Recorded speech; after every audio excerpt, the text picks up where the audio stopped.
I came into the film industry through news. I started off as a news reporter, an anchor, and eventually a cameraman and producer.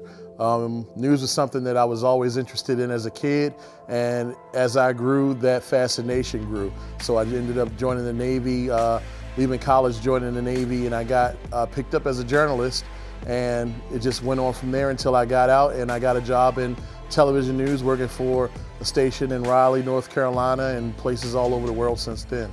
So when I got out, I was what they call a one-man band, which is a person that's responsible for finding, shooting, and being the talent and writer for their own package and bringing it on.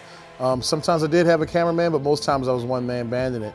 And I learned about how to do that in the Navy because not every time that I went out the door with the Navy did I get a chance to have a cameraman with me. The other thing I learned was patience because with news, as a lot of you may know, you're starting over every day. It's a new subject every day. Yes, the same job, but you're introducing yourself to somebody new every day, inserting yourself into their world. So you kind of have to be patient, but at the same time, you have to be almost impatient because you have a deadline to get that day. So that's something that I learned from the Navy that I was able to transition into civilian media.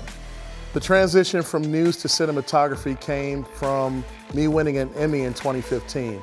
I won an Emmy for my current job with the government for Best PSA, a very proud moment for me and my coworkers. But I felt like that was the top as far as I could go. Not many awards are higher than an Emmy in news, so I wanted more. And I got sent to this course up in Maine, the Maine Media Workshops.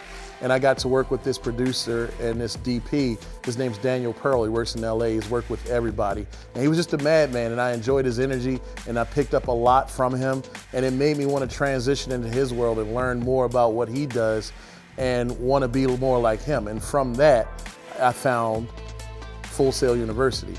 And I came into the digital cinematography program online, and here I am ever since. Well, a year in, I think I'm doing pretty well. Nobody's asked me to leave yet. As a filmmaker, I want to be the kind of person that creates television shows that you have to get home to see. Movies that you have to go to the theater to see because you want to. Not just because it's a boring night, you're turning the TV on and you happen to run across it. I want people to be truly hooked and engaged in the things that I do. When I was younger, there were shows on TV that we would rush home to see. We didn't have DVR, and God knows when it would rerun. So to miss that first run of that show was almost like a death sentence, especially if you like that show. So that's the kind of person I want to be. I want to make shows that people have to get home to see, or people have to go to the movies to see.